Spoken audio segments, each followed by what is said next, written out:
Good evening, everybody, and welcome to the Living Chassidus Men's Shalom Bayis talk, part one at least.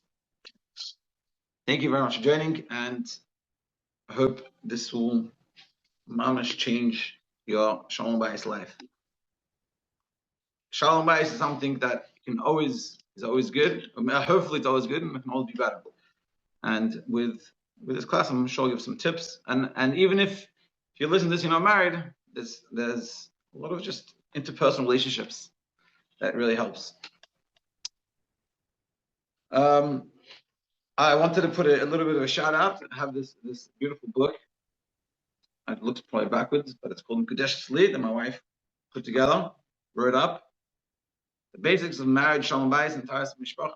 Taras Mishpacha is not in this book, but this book is, Shalom Bayis, and it comes from all the Chassidish Sfarim, all kosher, yashar, and yeah.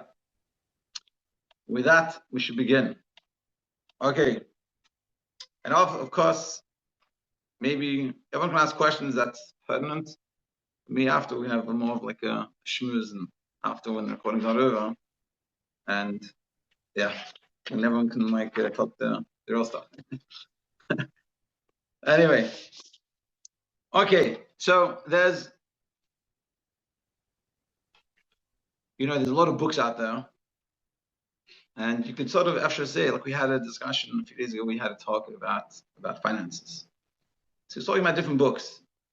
And in a certain sense, you could say that all the books are really just a different dynamic, from a different part of how to run your finances. Like LaMarshall, there's Dave Ramsey, I think his name is, and he's very much helping you get rid of debt. And then there's another guy that he's helping you do something else.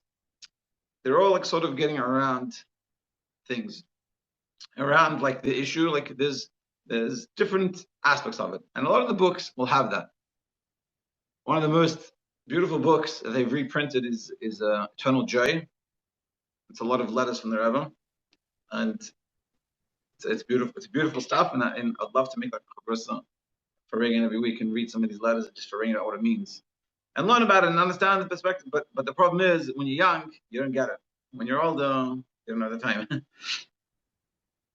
But what we try to do here is sort of capture more of the essential ideas, and everyone's going to take that into their own marriage, their own lives, and figure out how it works best for them.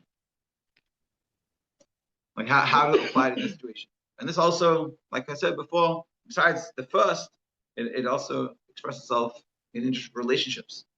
Okay, with that Hagdama, we'll begin. There's essentially, in our version, there's about 6 to 8 ideas.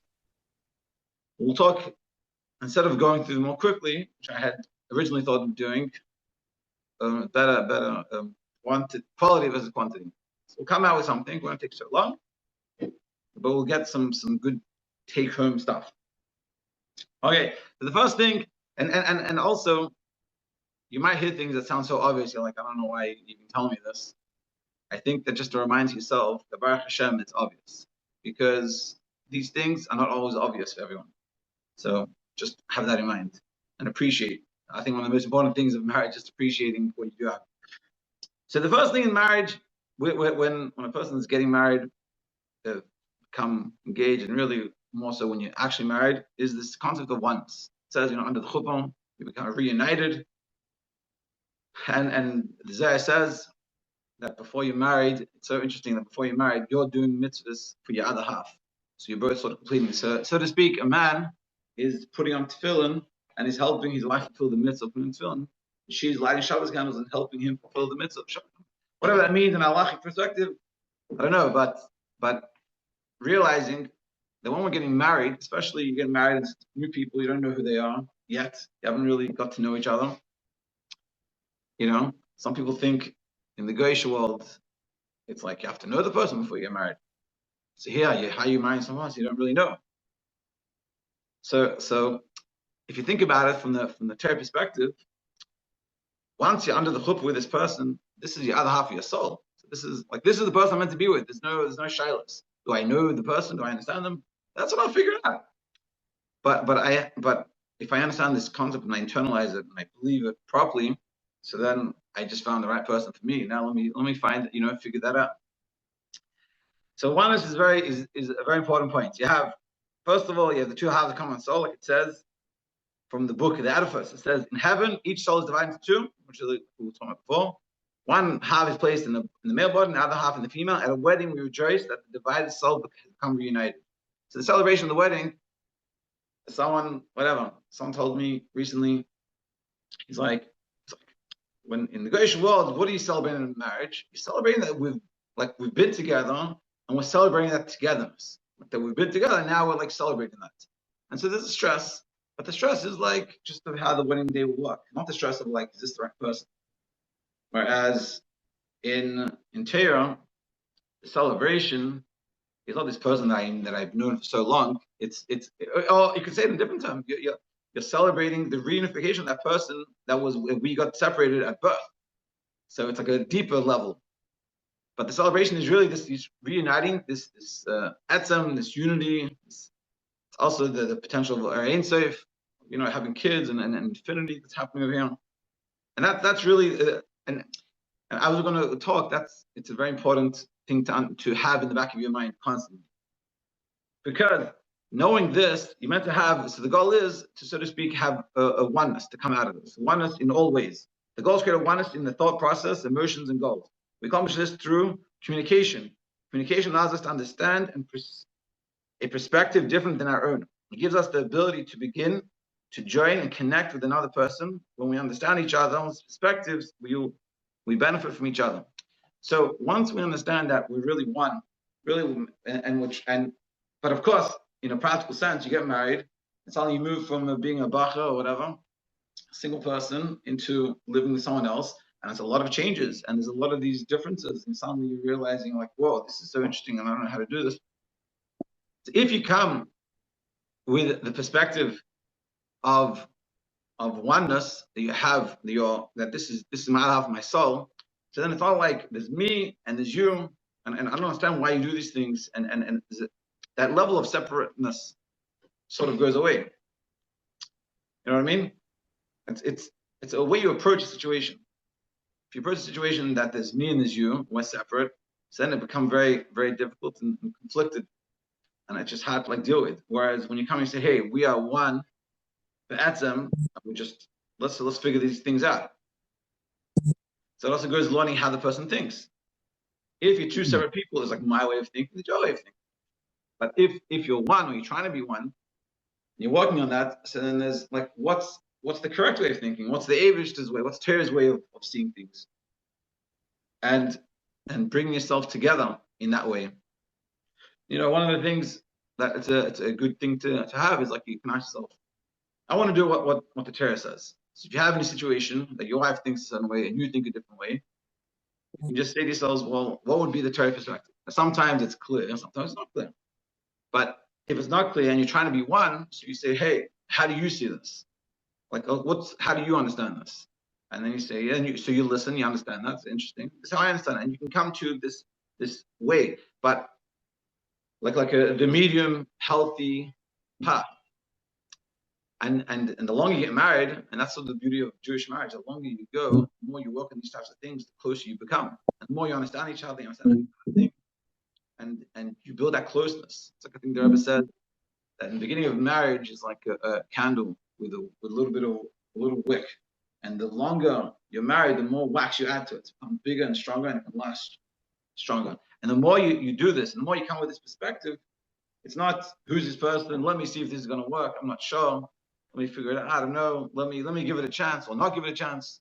But you come, this is my soul, I'm one with this person, even though we're physically separate, and even though, especially in the beginning of marriage, we might see things, totally opposite from one extreme to the other, but because I have this concept and this mindset of oneness, it brings us together closer. Yeah, it makes sense? You know what I'm saying? Any questions, comments? No? Okay, so let's continue. So in continuation of this idea of oneness, so you have the concept that marriage is eternal. So we should never enter the marriage with the mindset that divorce is not an option. We should never the divorce is an option. You should always enter the divorce is not an option.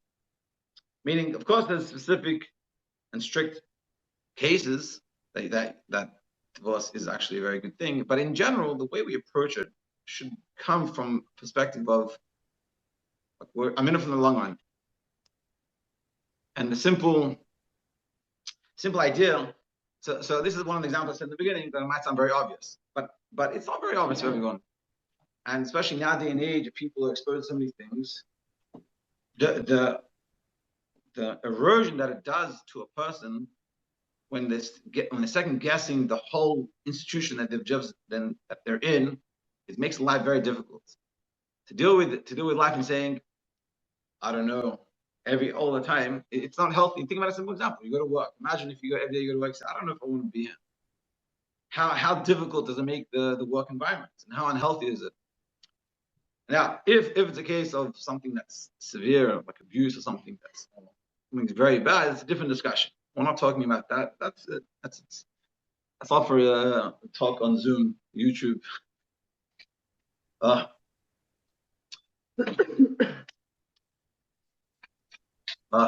Shkoyach.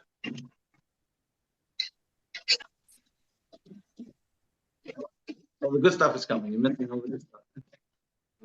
So they're missing all the good stuff on the Zoom.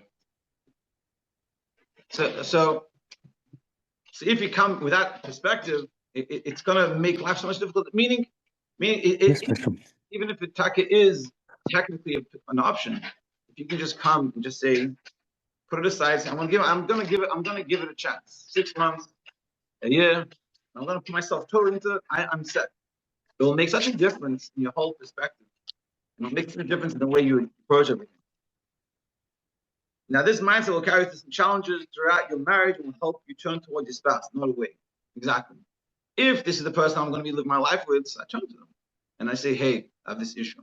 But if I'm second guessing, so then I don't want to connect with this person. This is the person I'm not thinking of going away from. So that's why it's very important having this mindset. And something that's very important to understand: marriage can be hard. Something being hard is not a bad thing. We might disagree on certain things, but we should work together towards being united. This process of working through it leads us to join together as one. And like the reality of life is not just daisies and rainbows. Life comes with its challenges, and to think that this marriage is not good, it's not working because it's a little difficult, that's not the right perspective. It's not a healthy perspective. And it's not a perspective on life. Even though we live in a day and age that we have the most luxury that people have ever had, we don't even appreciate, and we still have complaints. You know, the complaints that we have, it's like Shalom was complaining tonight about dinner that he wanted milchiks and fleishiks, and I think in my head like there's Chassidim in Russia like they look at you like you're mad, like this is your complaint, like you have food. You know, it's like I was telling my kids, people back in the day, there was an option. Like I had food, didn't have food. I had a friend, he was in yeshiva, like about 20 years ago, maybe 25 years ago, Charles Amos, I think it was. And he said on Shabbos off, some of the kids wouldn't go home. There was more food in yeshiva than at home on Shabbos off. So we live in a wild world of reality. Things don't like a cheap, as much as we have our issues, but we don't realize in perspective we actually live in a very fulfilled, very comfortable, very amazing life. And so therefore, even when it's a little bit hard, that's okay. It's like doesn't mean life is not real. This is not good. Especially in the beginning of a marriage. Beginning of marriage, you're learning a whole different set of rules you never learned before. You never went to school. It's also like parenting as a kid. It's like you never parented a kid before. And suddenly you're like, what do I do? How do I do this? No one taught me. And even when you teach you, I had a friend that he said, after he had a baby, he was, it was 2 weeks in, he was exhausted beyond belief. And he goes, no one told me. So what did no one tell you? They didn't tell me how tense it is. And I thought to myself, like, this guy's been around for a while. What do you know? No one told you? And I said, probably, in my head, I told myself, probably someone did tell you. There's nothing I can tell you. You're gonna understand what it feels like to go on and no sleep and don't have a choice You just keep moving on. You don't understand. I can explain to you. It just doesn't work. So yeah, this is just part of life. But so when marriage comes with its natural challenges of learning at the beginning, so that's just okay. That's it. That's what it is. It's not like I don't give up. The first second, a little hard, I give up. Just like anything, they want to be successful in life, you have to put in effort. And that, in a shell, in a nutshell, is the concept of oneness. Yeah. So we said oneness means realizing this person is the other half of my soul, which is an important understanding. When you wake up and you look at your spouse, you say, "Hey, this is the one that's meant for me. This one that Hashem decided I'm meant to be with." Now, second one is therefore let me understand the person, let me connect with the person, and let me try to get close to the person versus separating. And of course, there are situations where we shouldn't continue being married, but that shouldn't be like the modus operandi. That's like a b'diavad. And everyone, if it's a situation like that, so then you have to speak to the right people, get help. But in general, you shouldn't be coming from that perspective. Just becoming like, okay, I'm in it. Let's do it. Let's go. And in general, this is also, like I was saying before, this is something maybe in general in life. When you're making a decision and you decide to do something with proper guidance, then try to go full force. Try to I'm doing this to the best of my ability. I'm pushing all the way in. And that will make a big difference. Because if you go with life, and in this case, we're talking about the marriage, if you come in saying, I'm not 100% Shalom, so every day you wake up, it could be a huge battle. Yeah. And the last thing we talked about is sometimes it comes with its challenges. Life with its challenges, to marriage also. But it doesn't make it bad or anything. It's just part of what it is. So that's oneness. I'm doing a good time. There's more in the book, but we're gonna just go.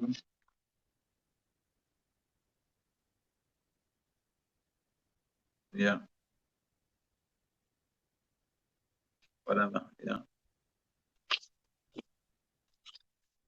Okay. Now we're gonna go to step number 2. And this applies to everything. This is probably one of the most important tools that if we learn how to use this, how to have this and use this, solve us a lot of problems. So I'll say a quick story.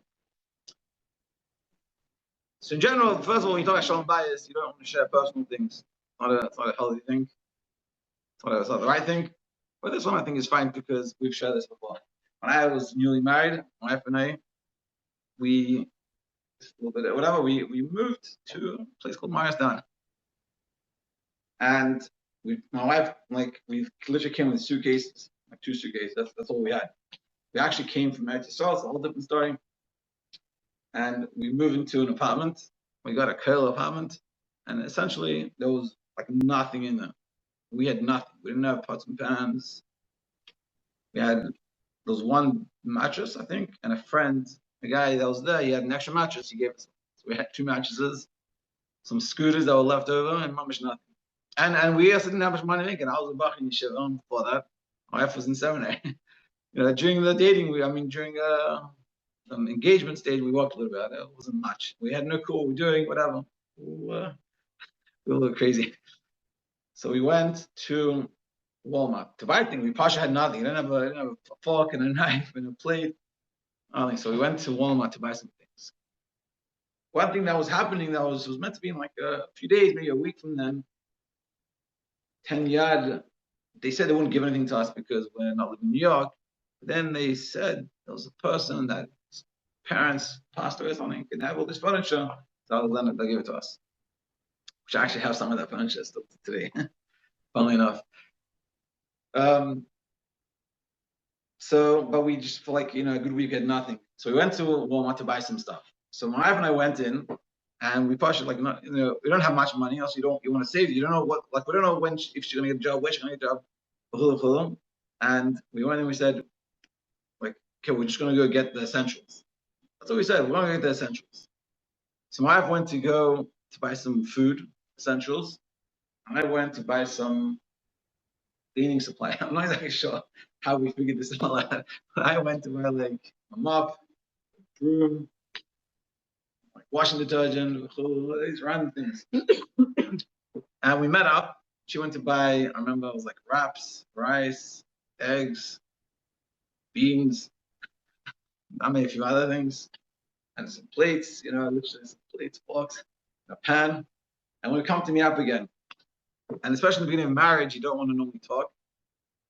You don't want to confront with anything, and you also don't understand things. You don't know how to, like, you don't understand yourself what's going on. But I just remember we came together, and we both gave each other this funny look, like, and really the look was, which we didn't understand what it meant, but it was like, what's all this stuff? All these random things. I thought we talked about getting the essentials. We don't have much money. You're spending on these random things. Now, to me and you, and everyone else that's going to see this, like, I don't think I ever had a wrap in my life. In Australia, there's no such thing as wraps. Morristown, I never had a wrap. So I didn't even like what this thing was. Being wasn't like my favorite thing. My wife, she's healthy conscious. She was like, listen, eggs, protein. And I think at that stage I didn't like eggs even. Eggs are protein, beans are high in protein. So making like an eggs, bean, rice wrap, it's cheap, it's filling. But I didn't see it that way. I was just like this random thing. And she's looking at me like, I don't have any money and you're buying these random cleaning supplies. Like, what do you need so much cleaning supplies? In my head, I'm moving to a new place. It was a little dirty. Before all the furniture comes, I want to make sure it's nice and clean. But we didn't say anything to each other. We had like this weird interaction. We just said, whatever, it went. Long story short, like later on, when I started to understand this idea, I realized this idea of communication. We really talked about this idea. It was so funny. And I was like, remember when we went to Walmart in the beginning? We said essentials. So she's like, yeah. So I'm like, I realize now, what did you mean when you said essential? What was the definition? Like, how did you define it? And we realized that we said the same word, essentials, but it meant different things. Yeah? And that's what we're going to discuss. This is one of the most powerful ideas. And I see so many people don't understand this. For sure, in marriage, you're communicating a lot, but with everyone, understand what a person is trying to say. We'll see, like this. So first of all, communication creates closeness. In our journey to oneness, we will reach situations where we see our extreme differences, male and female. Not to mention, we spend decades living with different families, life experiences, different natures. So by nature, if you grew up in one country and someone was born in another country, not even if you grew up in the same city, but you live in different houses, those houses have their upbringings and their life experiences and all these things from A to Z, the way they fold their clothes, the way they brush their teeth, how much toothpaste they put on their toothbrush, what time they go places, how they prepare for Shabbos. There's nothing that is like consistent on everyone. Everyone has their ways difference. So now each of these differences was divinely orchestrated for the growth of the husband and wife. And now through their personal growth, they bring the newfound wisdom to the marriage. Yeah, so you come with your version of how things are done, and she comes with her version of how things are done. Now, in the beginning, people don't know this. I remember a story. I don't know if it is not how it is nowadays.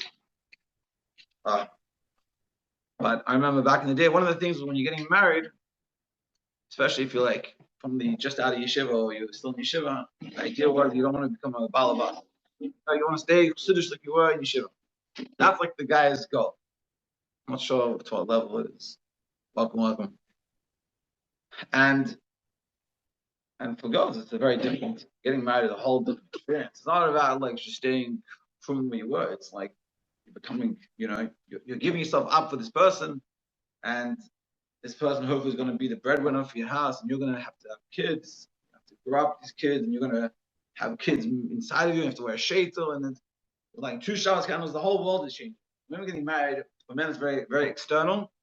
Put on a kapata and a talis, and move from wherever he's living to somewhere else. Whereas for women, it's all internal. There's whatever, there's talking shpacha, there's wearing a shaitel now, there's lighting more candles. The whole life is totally changed. It's very interesting. So the first week, this was like a communication misunderstanding. And so the husband said, I'm going to the mikvah. And they had Shabbat brachas. His mom in the beginning was like in Shabbat. The husband said, I'm going to the mikvah. So he went to the mikveh, and after the mikveh, he went straight to shul. He wanted to be chassidish, he wanted to finish mikveh, whatever it was, learn a little bit. And then he'll come meet her after davening in shul, whatever, or meet her at the house. She comes the first Shabbos. It's like a classic, like a men and women difference. She comes, and she's waiting to light Shabbos candles, waiting the first week with the 2 candles, and her husband, with her new husband, the candles. And he's gone. She doesn't have a phone, can't call him, and he's in shul. She's waiting, and she's like, "Where's this guy? I don't get." Like. So then they send whatever Shabbos, she had to light. Well, it was too late. It comes like the Shabbat. I think he meets her at the Shabbat or something, and he's all excited, like happy to see her, and she's like, I don't know, she was crying, about to go, whatever, like she was not in a good place. And he doesn't understand at all what's going on. He's like, why is my wife not so happy? Like, what happened to her? And she doesn't understand that he doesn't understand what happened. You know what I mean? It's so funny because for her, it's like, I don't understand how you weren't here to light the first Shabbos candles with your wife or the new 2 candles. But she doesn't realize that he doesn't see it that way, and he doesn't understand what's going on. And he doesn't want to do it himself, and it's a mess. it's a big mess, and not because anyone's fault, but no one knows. And this is the idea, because we come from different backgrounds, different lifestyles, and suddenly we're putting ourselves together. We have to learn how to see these things together. But the right is we have to learn how to understand each other and see each other's perspective and put those things together. Yes, through learning each other's strengths and weaknesses, we all gain as a whole. When each spouse makes the effort to learn and appreciate from another perspective, they reach a much deeper level of understanding of each other and the world. Yeah. So through this, you get to have a deeper relationship. Meaning, if you come and you say, you know what, I want to have a good marriage, I'm not going to talk, keep quiet. That doesn't bring you guys closer. What's the word? Not to sacrifice. Maybe sacrifice. When people, they like patur themselves. I don't know what the word is. It's like, you know what, I'll just keep quiet about it. It's not a long-term solution to marriage. Some people think it's a good. We had a ring last 2 weeks ago in Shalom, and someone's like, I got taught. Wife comes, I'm happy. You say, yeah, okay, whatever. Yeah, you're right. It's not a long-term solution. Now, I'm sure there are times where you should just do that, but in a general rule, it's not a solution to marriage, because it's never going to bring you closer. We talked about in the beginning of oneness, that being married to this Allah of your soul, I'm trying to connect to the person and bring myself closer, which is part of it is learning this person. It's a part of that process of trying to get closer to the person is realizing that we see things differently, we have differences. So how to get those differences to come together, to understand it, is through communication, learning how to communicate. So now, these arguments and disagreements are uncomfortable, but they bond your relationship when handled correctly. As we've established, challenges in life are for our benefit.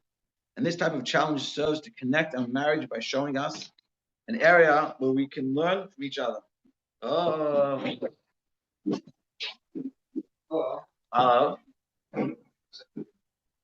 Not enough. We need more. I came to the jokes. That's what we want you to be at. Oh, I get to be the comedic relief for this? Yes. What's the difference between in-law and outlaw? Outlaws are wanted. Well, what? I'm sleeping over tonight. Why do you think I'm here? Running away. Yeah. Am I running away from my problems, or am I running into my problems? Yeah. So every argument points to a place in our lives that we can better connect and relate to our spouse through growth of us seeing the world through a new and upgraded perspective. Yeah. So when it comes to a situation where we realize disagreement, like in this case, in this example that we used, I'm not talking about. For whoever doesn't know, someone came in and he's pouring some beers. That's why you have to come in person. But so in the example that we gave before, that the guy came and he didn't realize what was going on. His wife didn't realize what was going on. Oh yeah, I'll fix it. They didn't realize what was going on. A story that could have happened, and basically during the week of Sheva Brachos, Friday night, the husband went after doing the mikvah, went straight to shul. Didn't go home. So his wife was waiting for him to light Shabbos candles, the new 2 candles. He was nowhere to be found. So when they finally met up, where they meet by the mill. She's like, basically in tears. He doesn't understand what's going on with his wife. And he's all happy. He's like, look at what a husband I am. I made sure to come on time. And I learned Chassidus, and I shine Rika. I'm up to date. I'm not a all of us. So he's on a high and she's on a low, and it's like, what's going on? So in the beginning, for sure, there's no way of getting around this. It's going to be a little messy. But as you get a little wiser, you learn to communicate. And learn to communicate would be, we'll talk about it. So yeah, so we understand that this is part of this agreement. It's healthy because if they communicate properly, they'll understand what went wrong. Now, this is something that can never be sort of, he missed that first week, but the next week he won't make the same mistake. If they don't communicate it, the same thing's going to happen next week. He's going to go to the mikvah. She's going to be unhappy about it, but she didn't communicate. And so he'll be gone. And then this situation will keep on repeating itself until probably something will just burst and it'll be like a big fight. And you don't realize what the fight's about. It's about 3 weeks ago that you didn't come home from the mikvah. It's very important to realize, like, why, what are we dealing with actually? Yeah, so then when it comes to having this disagreement, first of all, you have to think before you speak. You heard his loving jokes. Hi.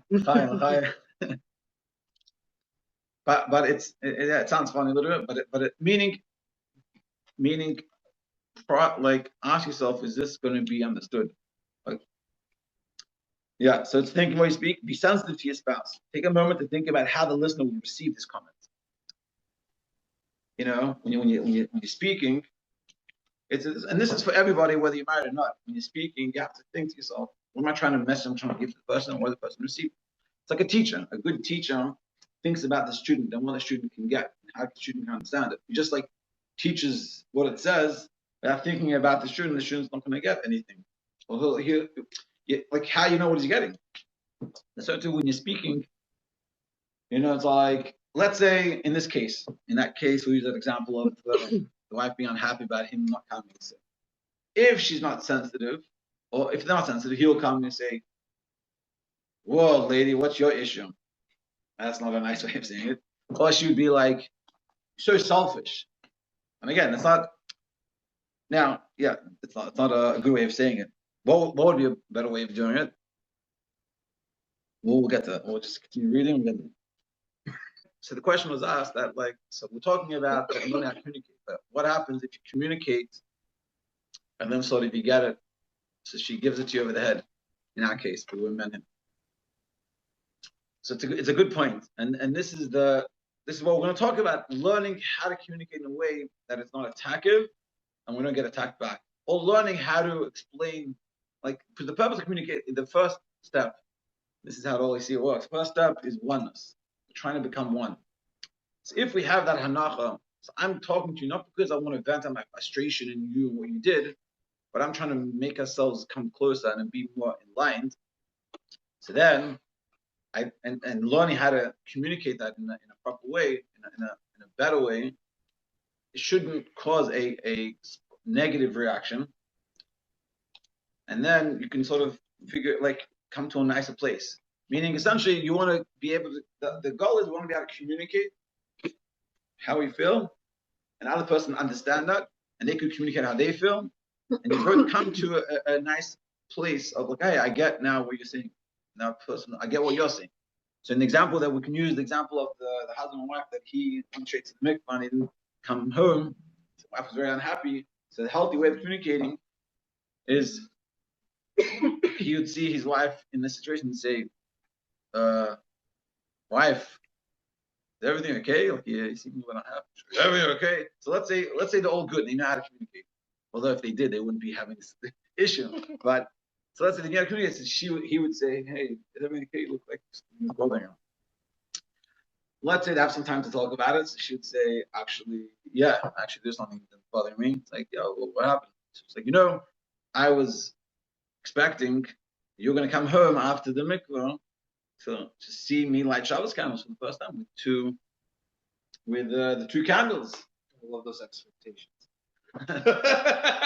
So So he would say back, I hear, I'm very sorry. I did not know that at all. Now, automatically, if you think about this situation, she was expecting something. Why is it cold? It's perfectly warm. With the coat on? Yeah. She was basically what happened was she was expecting. She was so meaning Shalom Bayis beer, not much. meaning she's expecting the issue that happened here is not he's a bad person and although she feels hurt by him, but he's not a bad person. He just didn't understand. Once he can explain in an honest way, hey, I did not realize this. I'm really sorry, but I just didn't realize. If she's not too like emotionally charged, so she can understand that. It's like he's not a bad person. He wasn't trying to be nice to me. He just didn't realize. Now, it's a shame because in this situation they can't do this again besides next week. But like, that's interesting, And you see how the way it's communicated can make a very big different outcome. He'll come and he'll explain. I'm really sorry, I just didn't realize. Meaning it, of course, genuinely. And you're like, oh wow, I didn't realize you didn't understand that. Wow. So then you could already, first of all, okay, well, you should know, I'm sorry that I missed. And the Mitzvah Hashem, next week I'll for sure be there. And maybe we can, understanding this, maybe we can try to figure out other things, scenarios that might be coming up that we don't make the same mistake. You know what I mean? You see how that way of communicating can produce a better result? Yeah? What about instead of him saying I didn't realize that's not feelings, which is the wife's perspective? Because if you said I didn't realize, you're coming up with an excuse for that. Very good, very good. So if you come and say, I just didn't realize, basically what's happening is you're basically like you're punching yourself, I just didn't realize. So then you have to leave me alone. So like you're saying very correctly, you also have to acknowledge your feelings. See, I didn't realize that and that's part of the understanding of communication is understanding other person's perspective. Which is knowing their expectations. And when you come up with an excuse, I didn't realize, right, that it's a deeper connection to say, what were you, like, oh, I'm trying to understand what you were expecting of me. Yeah. Right? And then once that expectation was met, and then it seems more fitting to explain your side of the story as how it fits into that expectation. Yeah. Yeah? Yeah. So in this example, you're saying instead of saying I didn't realize, you say, it's like I'm trying to understand. I feel bad. Like, yeah. I understand that you feel hurt. Is there like I'm trying to understand what you were expecting from me that I didn't. Very good, excellent. Yeah. But even so now, if you think about it, when you to say that can be a little bit difficult. Yes, it's extremely difficult. Very good. I love honesty. No, exactly, because if you feel, that's what I'm saying. This is the part of learning communication. If you're feeling like attacked. So then you get defensive, and the way I don't want to know. I just want you to know that's not my fault and leave me alone. So it's learning from both sides how to bring up learning how to communicate. And that's what he said. Think before you speak. Be sensitive to your spouse. Take a moment to think about how the listener will receive this comment. Yeah. So in the case of this person in this the Shabbos candles thing.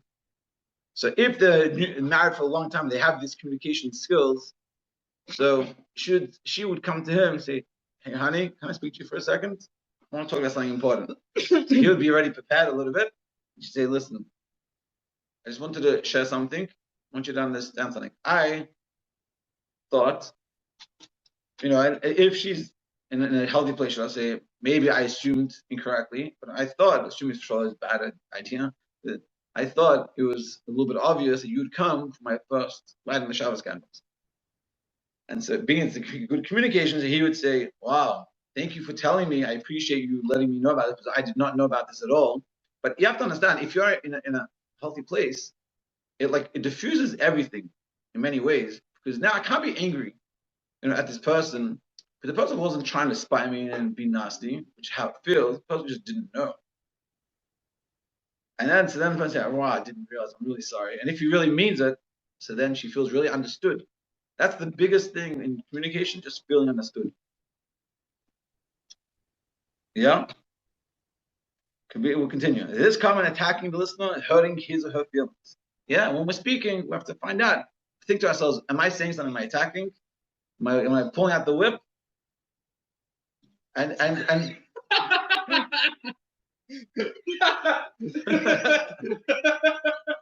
Sorry. So meaning, and also the reason why this is happening is not because people are nasty people, it's people are hurt. I think in general why this type of thing happens, people are hurt. Yeah, so don't say things you'll regret later. Hurtful words can be very deep and damaging. I don't want to tell you the stories that I've heard, but like one of the things I worked very hard, and I've done this pretty good, is that I always tell myself, never say anything that you can't take back. You can't take back what you say. So never say anything that's hurtful because it's gonna get stuck with them. And between me and you, women, they hold on to things. So if a situation happens and you're frustrated and you want to lash out, be very careful because you can't take that back. She'll remember that for the rest of your life, and she'll bring it up. You know, we have a joke at my home about when in Morristown. One thing we had was huge, like from the 70s, a vacuum cleaner.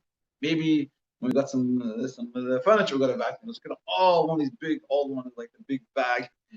So when we moved to Crown Heights, I'm like, leave this junk. I don't want this. And for like years, we have like this joke. Like I went away. I was like the vacuum cleaner. Like, but I left. Like now we need to like how can we? If only had a vacuum cleaner, and she like make that joke. It's always deeper.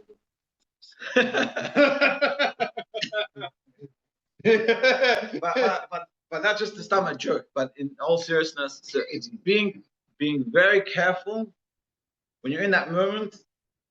Be very careful as much as you can to not say harsh things. And a lot of times, say harsh things, just like you're hurting inside, and I get that. But it's not. I think to the best of your ability, it's not worth it. And yeah. Okay. So now that we discussed the idea of communicating and learning trying to learn to communicate, we're going to discuss a few different examples of how to bring this up and how to actually do it. If you want to role play. No, you should be the wife. Okay, let's go. So be ahead of life. Discuss situations before they happen. Check what is coming up ahead in your life and set times to discuss it with your spouse. When you preempt the situation, you can discuss your expectations and prevent misunderstandings. A substantial amount of arguments happen when we reach a new experience in our marriage and our reactions or expectations clash in a moment. For example, vacation expectations, visiting the in-laws, shopping on a budget, length of the pays of the option. Simple example, husband's like, that option, yay, I'm going to go get my haircut. Suddenly, what happened to his pays? Like, what do you mean? It's like, and you just no one talked about it. So he had his understanding, she had her understanding. So one of the perfect examples of this is there was a girl from Luxus, like in the early days, and she just got married, like she was getting married. And so we talked about this communication. And she was going on honeymoon after the wedding. So they're on the plane. It's a crazy story. They're on the plane. And so she's like, I was speaking to Sean Michal, and they talked about this idea of expectations. What's your expectation on a vacation? She was like, what are you talking about? I don't know, vacation. Like, what's your question? What does that look like for you? Like, I want to understand, what does it mean? So he goes, for me, what it would look like? I don't know. Like, so they're going, I guess, some place, maybe there's a beach or whatever. I don't know, whatever it was. He was like, for me, it's sleeping in, breakfast in bed. We're getting up at like 12. Just bum around, like, just relax. She was like, man, I'm so glad we talked. So he's like, what do you mean? Why? What's your version? She's like, me? I have a schedule, 6 in the morning till 10 at night, sightseeing. I'm up, crack the door, and we're going, we're doing things. Like, I'm exhausted at the end of the day. That's how I want a vacation. And he's like, what are you crazy? So because I had this discussion before, so then one day they did his version, one day they did her version. Now, could you imagine they come, and I know how to role play this. What happens if they don't talk? The first morning they arrive, let's say Sunday night, they fly, they go to bed. He's probably watching TV, and she's like, okay, I'm going to bed. And he's like, okay, I'll see you later. And he's like, chill. He's like, just relaxing. Comes 6 in the morning, she's up ready to go. The guy's sleeping away. She's newly married, so she's not gonna wake him up. She's waiting, sitting there by the edge of the bed, waiting. 10 o'clock, she's been up 4 hours. She's peeled because, like, she missed the sunrise by the beach and this trip and this trip. And he gets up and good morning, honey. She's like, with the and the steam coming out of her ears. Really marriage for that. And the steam is coming out of her ears. And she's like, honey, what's going on? What do you want for breakfast? She's like, what do I want for breakfast? I had breakfast at 6 in the morning. He's like, whoa, that's so interesting. Where do you go? You must be an early riser. Oh, so what's the plan? She's like, well, I had all these plans. And then finally he'll get out of bed at a certain time. Finally, I'll start going somewhere. And she'll be fuming. And he doesn't understand why his wife. He's thinking, oh, I guess that's what she is. He doesn't know. And they don't realize that she's like, oh my God, this guy, like, what is he, an idiot? Like, we're going on vacation here. See, the plan was to make him breakfast in bed. Yeah, he says, put my breakfast in bed. Make the itinerary with them, just for them to then, once you're there, change their mind. And then say, you didn't plan any time for us to do nothing. I did. Then he decided to go to accounting. Yeah. Yep. So planning ahead. A perfect example of this is coming out Purim. People that are married in Purim, you have to plan. What's the plan? What are we doing? You're drinking. You're a big drinker. Like, you're carrying yourself home, vomiting home, and having it's a discussion. It's learning how to discuss these things. Now, a few things before you have these discussions. The first way, you have to take your emotional pulse. Are you hungry? For the women, are you hormonal? Or are you tired? Straight to the point. Was that from to say or not to say? It's right to ask yourself. Ask yourself. Don't ask them, are you hormonal? Yeah. That's always say. Yeah. You hormonal. You PMSing. No.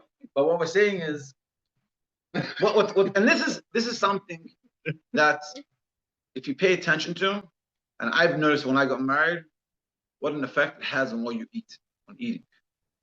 And when I was a bach, I didn't pay much attention. You gotta eat, whatever, you're hungry. But when you're married, you start to realize, hey, if I eat properly, I'm a different person. And so when you're like in this state, you're pissy, it could be, hey, did I eat breakfast? When last time I ate? Am I really tired? What's happening in my life that maybe I'm overreacting? So having those things, maybe say, honey, I'm gonna speak to you, just gonna eat some food and I'll be back. Are you feeling defensive and want to attack back, like we were talking about before? Like, I might want to, but is that a good way to deal with it? That's not going to help my situation. Are you carrying baggage from wars and stresses from before? It could be other things that are playing into this. The point is that you're meant to discuss from a healthy place. That you're meant to be sitting there in a healthy position, not pissed and I need to tell you off or you're annoying me. Now it's true, that's how you're feeling. But if you're trying to build oneness, so then how do I speak to this person in a way that's going to bring us close in the end and not further away?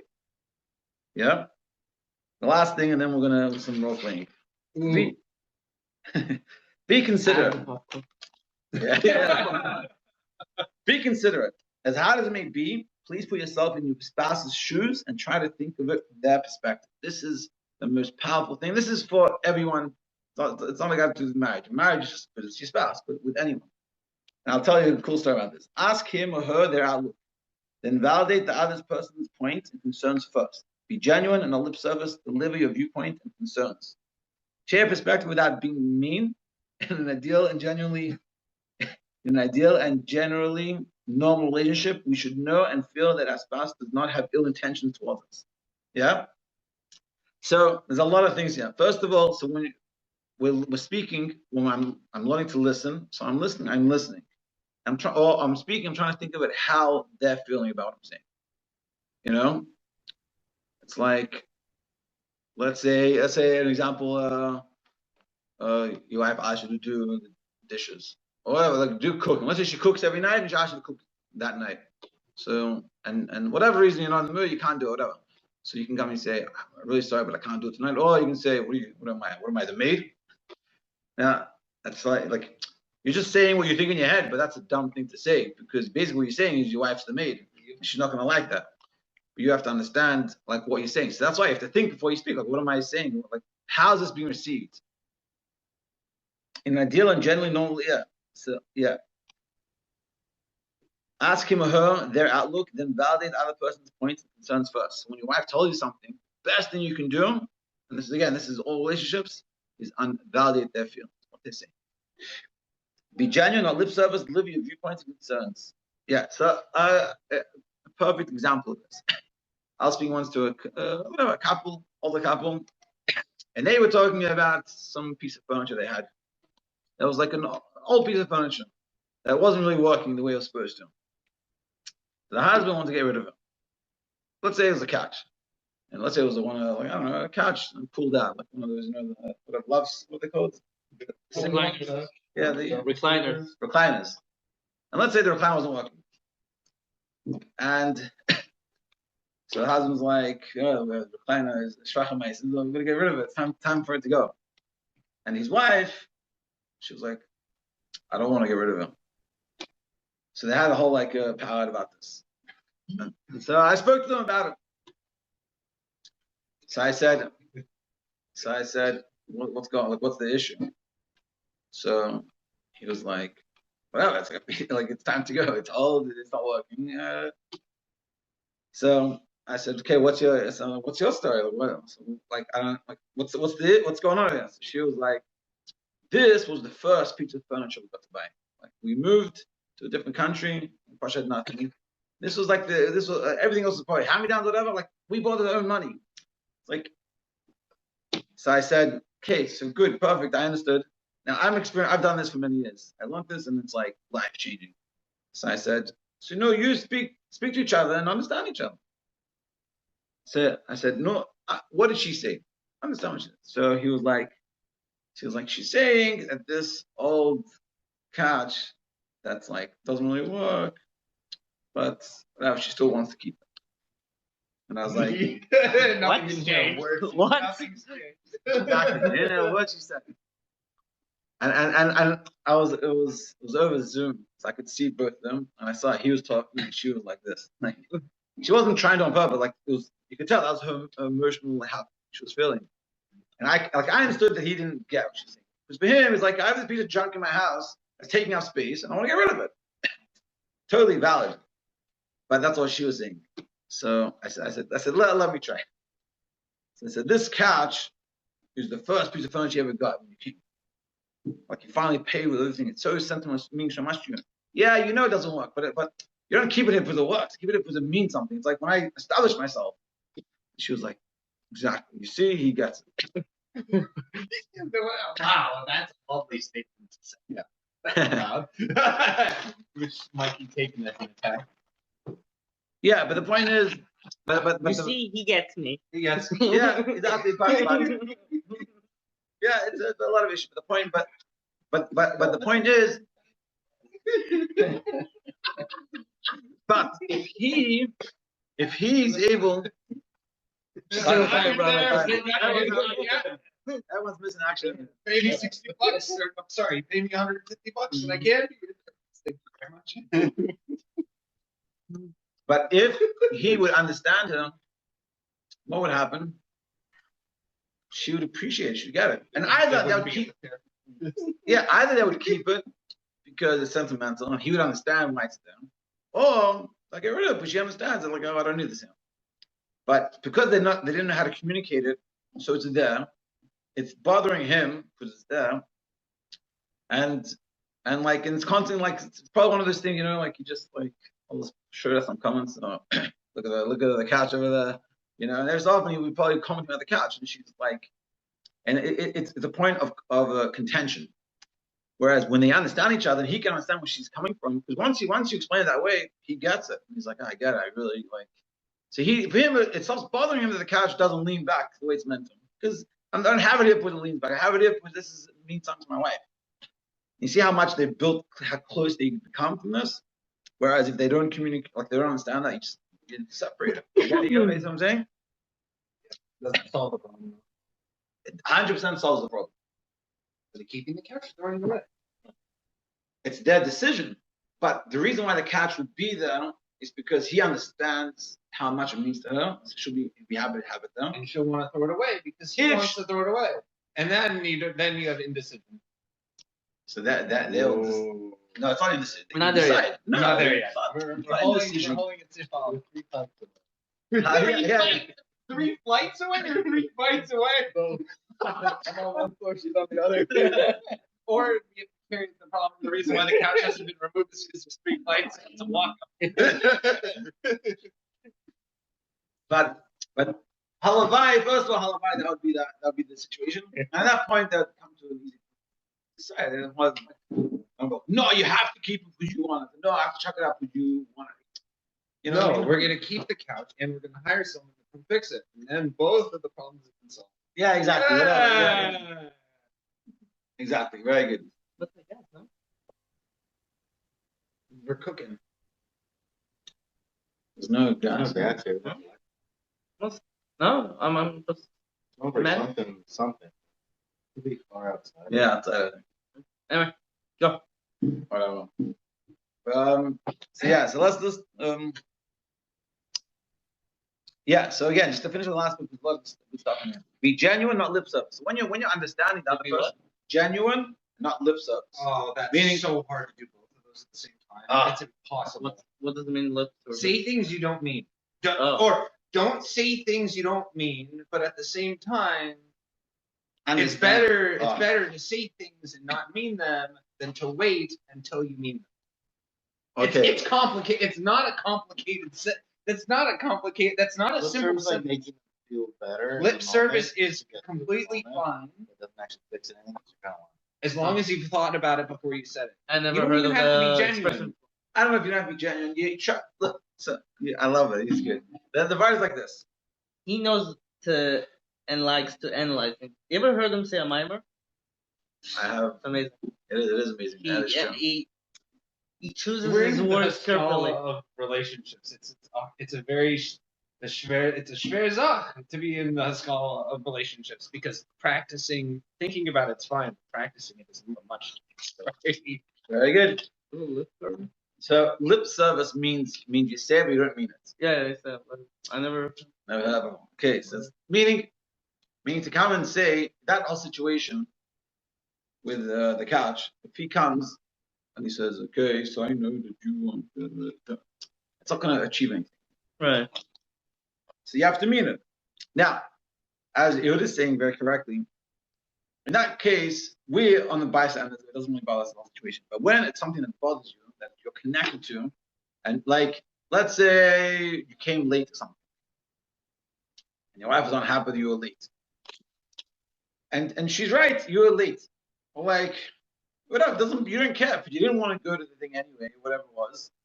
And so she comes and she's like, "Hey." No, but if you don't care, it's easier. No, meaning It's you didn't easier to want. mean it when you don't care. So I give us an example. Give you an example. I mean, I was waiting to hear your example, but the fact is, it's hard. The harder part, the easier part is okay. Let's see if I can say it.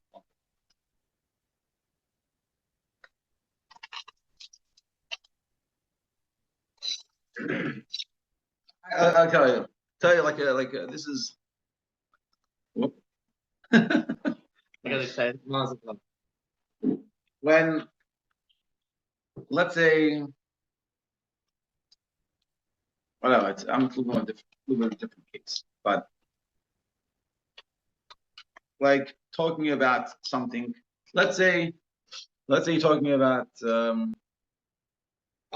have an example. Let's just say that my wife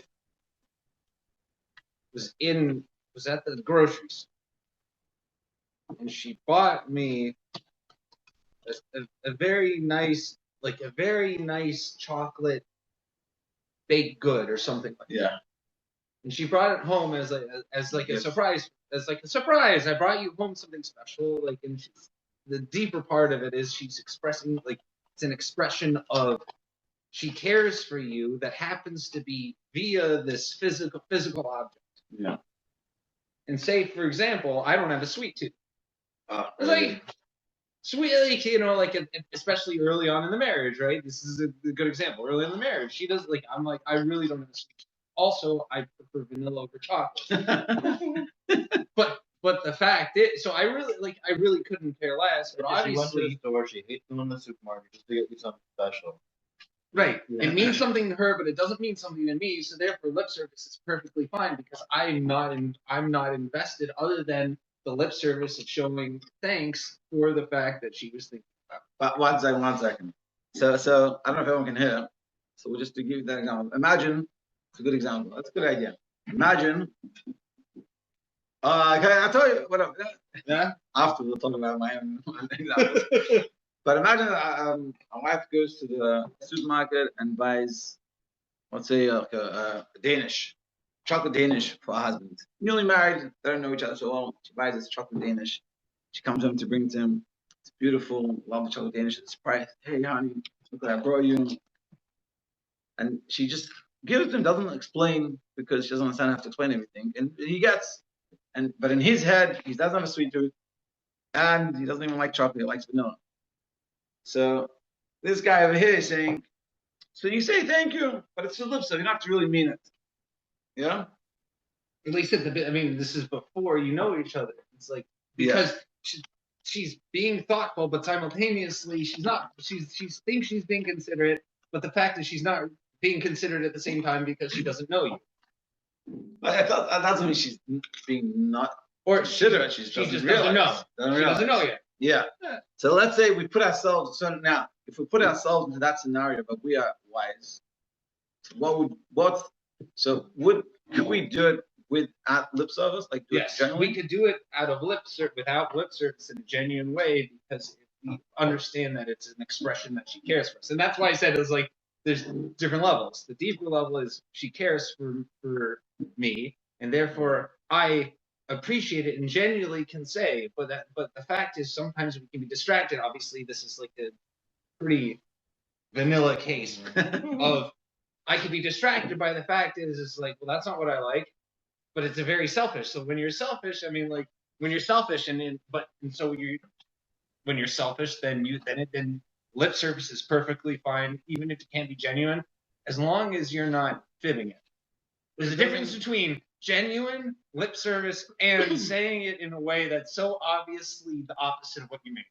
Very good. I feel like you could be genuine and show thanks and appreciation for it without lip service. Yes, you can. That's what I'm saying. Right. And then you wait till the Wednesday rule, then that one to actually tell what you want. What? There was this thing What's the Wednesday rule? So when we were engaged, family friend told us this rule. Your wife is making challah for Shabbos. And we were talking about the challah. No, Shabbos, she's making challah. You like the potatoes cut really thin. Challah, and she cuts them fine. Challah tasted great, but you don't like that it's like a bowl of slop because you like baked potatoes. Say thank you so much. It's delicious. I appreciate challah this week. Blah blah. Oh, very good. You don't say anything till Wednesday. Wednesday, when you're writing a grocery list of what you have to get for the coming Shabbos, say, by the way, the challah tasted great, but this week, do you mind cutting the potatoes really big? I like chunky. Very good. And you wait till Wednesday to show like or explain the thing you didn't like and what they did, but you give initial appreciation for the actual act. And it's been a few days removed, so you're not like emotionally aroused to say whatever. That you're not like putting a full feeling into it. It's like it's about I wanted to do what you like now. It's not about like Now what happened is what you want for the future. Right. And of course I'll make the potatoes cut bigger. There's no fight over it. I don't even like challah. Like, you know. Very good. Very good. I make the challah for you. The Wednesday rule. So this is a good one. And again, I think that's a beautiful rule that like applies for a lot of things. So the Wednesday rule is, let's say your wife makes challah, but she cuts the potatoes. The example, she cuts the potatoes too big or too small, and you like them a little chunkier. So on Shabbos, when you're eating the challah, you don't make comments about potatoes. You say thank you, and you mean it to the best of your ability. I think that's what we're saying. But and then the next week on Wednesday, when you're preparing the shopping list for Shabbos, you say, oh, by the way, I love the challah last week. I just wondering if you make the potatoes a little bigger. You're dealing with the issue not when it's at an emotional high, which is like what we were talking about before. Are you hungry, hormonal, you're tired? It's like when you're in the moment, it's very intense. Whereas here, you're like sort of she's chill. So yeah, okay, whatever, not a big deal. I found the statement "Give me some time to think" along with your Wednesday rule. Give me some time to think about it. Oh, always helps. Yeah, because it's not dismissive. I want to have a conversation. I just can't have it now. Or I just need to think about it. Yeah. I need to process it. I need to figure Right. out what matters to me. I need to figure out like You how know, all the pieces work Can I together. change like part in this, like or Yeah. keep it? Let's what you suggest or say like, let's say you didn't like the show. It's like Bad. worse than Chris. Like you can't, how do you? I got. Are you waiting for Wednesday? Like she's asking you, how was the showing? Are you lying? Straight up, like so- You can solve this is easy. This is the easiest of these. Like how open are you to feedback on it?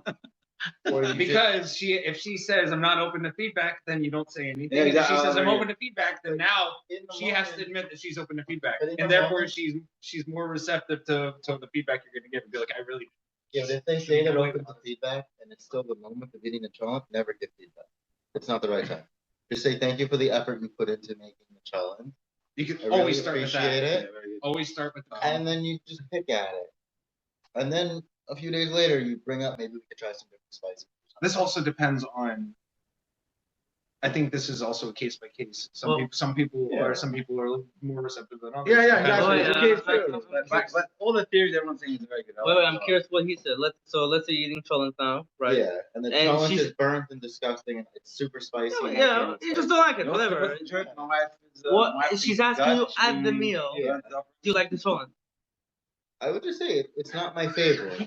I wouldn't go into the negative follow-up. things about it. My wife. I just My wife thinks not I'm my God. favorite. Why is she giving me God? bingo thing. I wouldn't show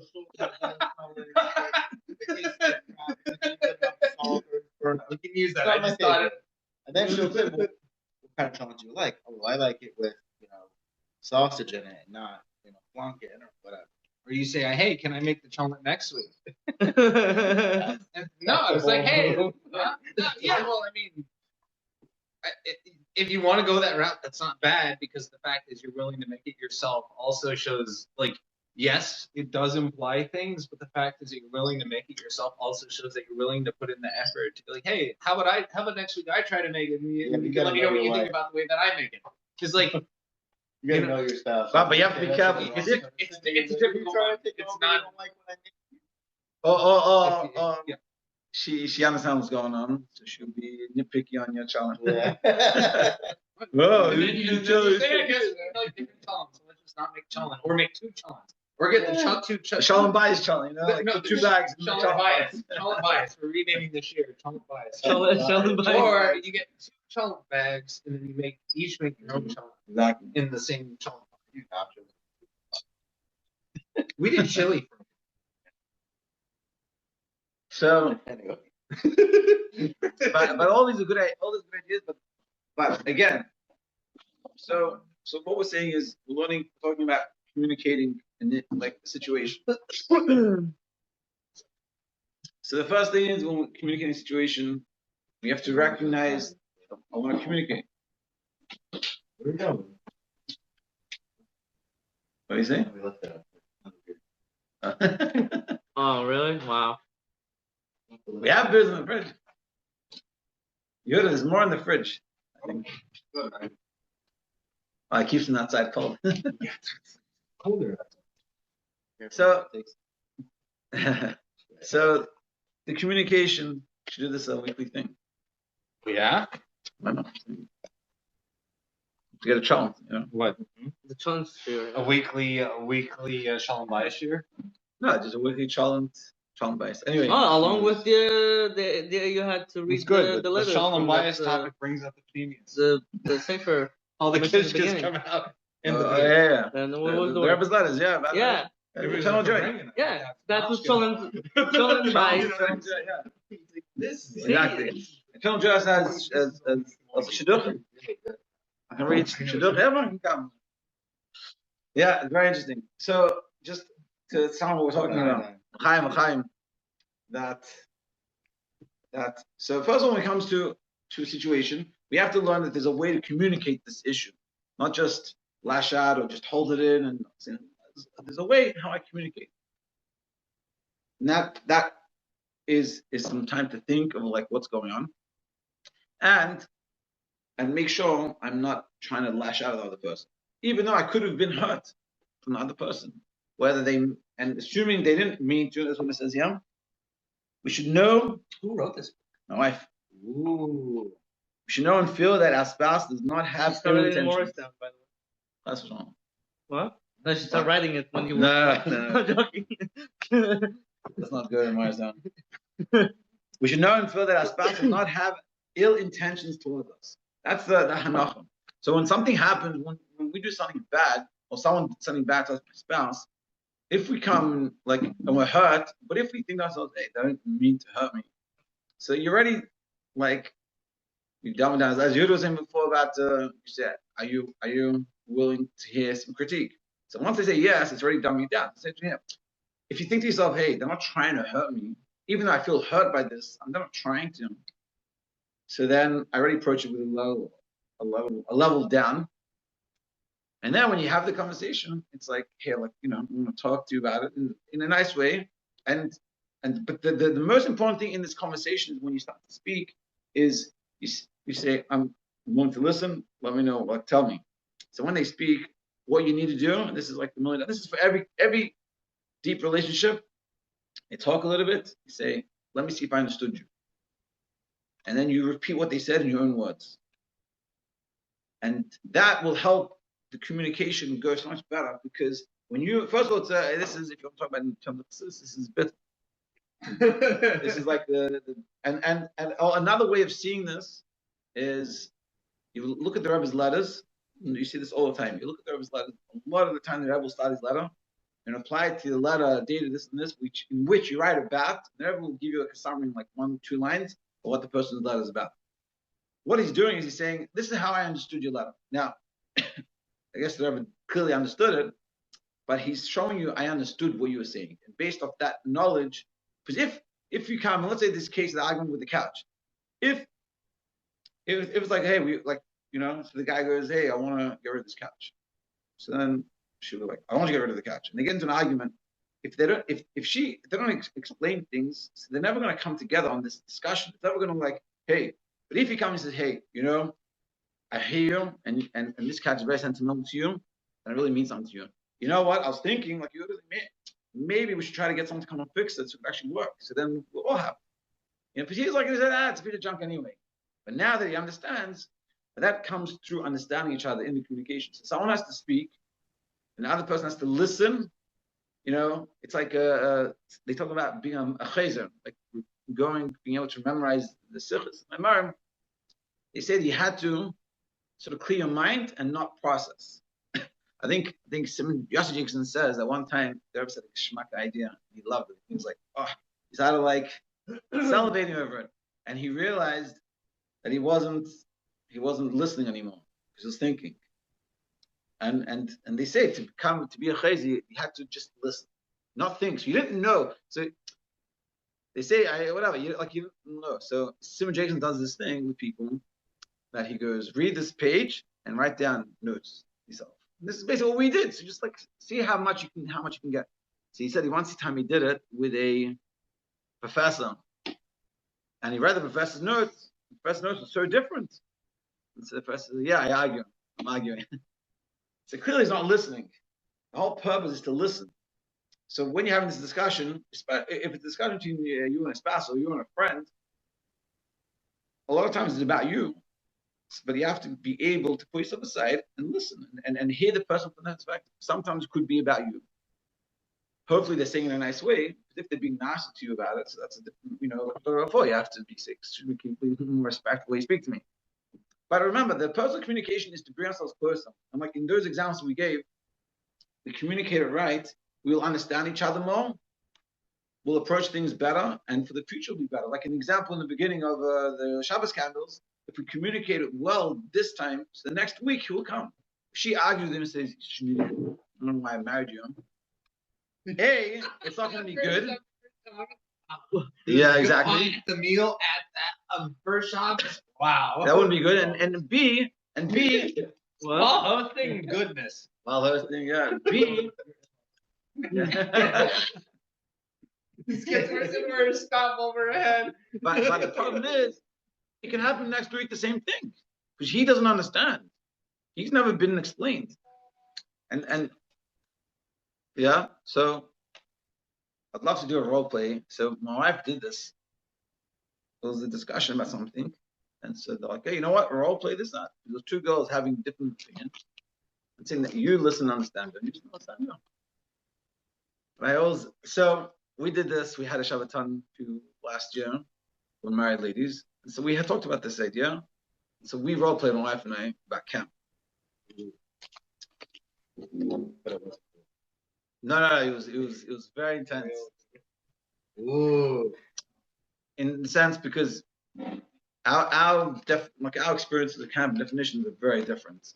Like probably one of the most different thing we have is camp. And so we've had a lot of discussions. And I'm not saying we've finished.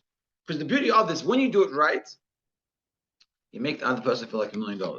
In that situation I talked about the couch, when I made that person feel understood, when that lady was like, he gets it, it feels like it's one of the best feelings you ever get. And that's when someone comes and tells you, yeah, I see, he gets it. It's true. And when someone tells you something, and you know, especially when your spouse, you know you can understand them and make them feel understood, you give them that pleasure, it's like, man, let's do this. Like, and the better you get at it, the more you can talk, the more you can learn about each other, and the closer you can become. And then, 10 o'clock. See what I said? Fine. Fine. I'm not saying it. That's for sure. Then it would be his Bayis. Are you sharing? Exactly. That would be confession, not for bringing This this with an that's iron. out- that's For what- bringing that's what the camera bringing it goes. with an Okay. iron. But I think this is something that's like, it's so important. And this is, anyway, someone comes talk to you, they say, this is having a hard day, whatever. And the only thing they go, work, and they go, I want to speak to you. People tell you this all the time. I want to speak to you. I'll ask you a question, and they'll rant. They're not looking for you to answer their question. They just want you to understand. You say, let me see if I understood you correctly. Like I've been giving my spirit to someone, Ooh. and so one thing that happened, like one thing I did, like I had a conversation with him once, just like I didn't know the guy. Someone said, maybe you will help him. And I listened. I told I should listen to him. Talked, and I said, let me just see if I understand what you're saying. And I just repeat to him how I understood it. And the way, if you didn't understand it correctly, fully, they'll add more to it. I'll say, no, I mean like this, and I'll add to it. And that means that you didn't fully get it. Not that you did anything wrong, you didn't fully get it. But when you get it, say, exactly. Yeah, that's it. And the only thing I did was when I did that, I just like, I said, what do you think? Like, and when they hear being told back to them, like okay, I get it. It makes it much clearer. It's such a good feeling. I'd love to role play it, but I have to figure out what. Just having set it up properly. Yeah. Setting it up is hard. Yeah. What's Well, like to choose a topic, you mean? Yeah.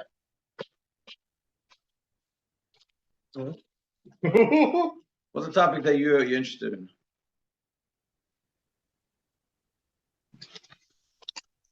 Think about it, and then I can tell Sharon this story I heard from Rabbi Paul Thiel. I was speaking with Rabbi Paul Thiel about Dvar Malchus non Aleph non Beis.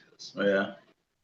And he said that Rabbi Yoel was having a hard time with the Rebbe jumping around concept to concept to concept over the course of the sequence. So because he got lost in the Inyanim. So supposedly Rabbi Yoel had to recruit Bachrim to be able to follow pace with the Rebbe while he was saying those sequences. Which is pretty crazy. It's so funny because when I learned, like in earlier years, I tried to learn the Esopel. It's like I read one paragraph, so I'm like, different places. I'm like, where would I can't do this. So to hear that is very good. So that I feel understood. It's very interesting. Isn't it? Yeah. So what's something you're passionate about? I'll add idea I was thinking what should we do type of thing. So the first thing came to my head was like a conversation about which side or parents we should go for Yom Tov. The first thing to pinpoint. We have to use sort of a whatever, more of like a real example. Whatever. I don't know. I want to figure this out. Did your wife put any role plays in this? They role played, but we didn't put anything in there. So we did a role play together when the show was on by going to camp. From her version, they're going to count from my version. And it's like what count means. And it's wild because Is it hashkafa? Or is it like what they should be doing? it's a whole different perspective. Everything? It's a different perspective. I don't want to put on the recording. Okay, Would you don't. Would you like say what each other had just said, kind of thing? Or Yeah. you're trying to come to a Meaning- conclusion in the role play? So one time we did this, we're talking about sending our kids to school. I had a few options and we're thinking about it. So I said, and this was amazing. I said, let's have a discussion, not about practical, just about what we feel, about how we feel about the whole thing. And so it was good because I didn't have to like we were talking about before, like when it's like it means something tangible, it's a lot heavier.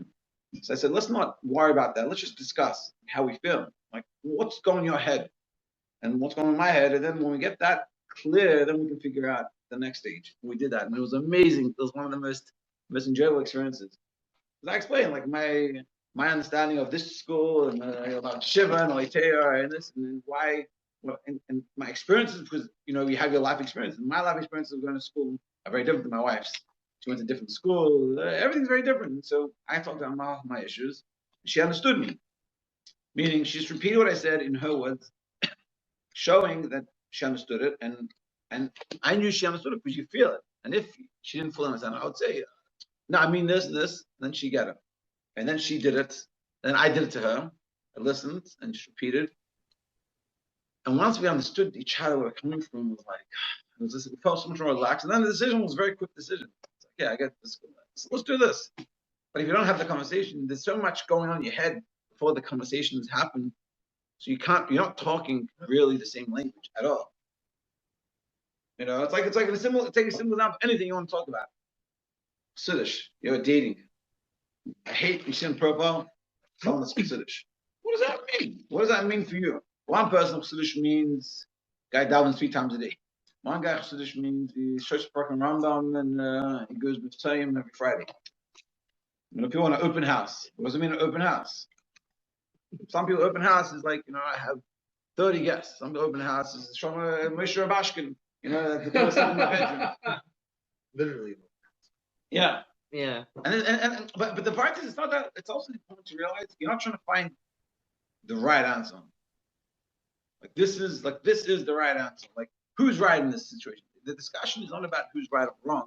It's what's your perspective. I actually talked about this idea with someone who's a yakka. Yeah. So we're talking about example going on time. That's hard for them, no? Yeah, listen to this. So talking about example going on time. Like when we say I want to go on time, what does that mean? What does that mean for you going on time? Before everyone else shows up. That's when you leave. That's when you come. You see, for him on time is you're there before everyone shows up. What does it mean on time for you? When it's called for. Meaning. Beforehand. It's usually, that's what I'm saying. Practically around here, it's the same thing. That's what I'm saying. Meaning. No. So When it's called Today I didn't When call it's the time. no. Meaning. Let's say there's a I'm l'chaim. talking about here. Not Yeah, I know. The time is put on the fly. Yeah, The time on the fire. Is that when you leave, or that's when you come? that's when I get. That's when you get them. Yeah. See, I love it because he's like. So you're like, I don't understand what the question is. So what I'm saying is, some people. Well, it depends where it is. If it's in You Karnataka. leave when an event starts? What does that mean? What? What is leaving an event? Leave the house. He leaves the house when the event starts. Oh, If it's in I thought you Karnataka- meant leaving the event when the What event are you starts. saying? Like you get there early and if you called for 8:30, you got there talking at 8:30, you left. That, No. that would be. He's saying if Leave the the event house. goes at 8:30, he goes at 8:30. No, And see, he's so- saying if the event's at 8:30, he's there at You know 8:25, what that is? sitting in the chair. If You know what that is? It's Lubavitch Chabad. It's opposite of Chabad Lubavitch. if there's, let's say, a place like L'chaim or something, and it's in Kronai, it's not out of town, then yeah, I might leave on the time. Leave 8:30 instead of being there 8:30. But if it's a place like, even if I don't really would like to go, but I kind of have to. You need to leave early anyway. It's an hour or 2 hours away. It's like, what do you mean? Sure, but the point what we're saying is, I think this is a good example, is there's a definition. When you say on time, you mean something. Right. For him, it means something, but it's different. So if you'd say, hey, you're just like, hey, we're gonna go to L'chaim, whatever. We're gonna be there on time. So you're gonna come. So he's yeah. I remember I went skiing. Yeah. So the guy wanted to be on time.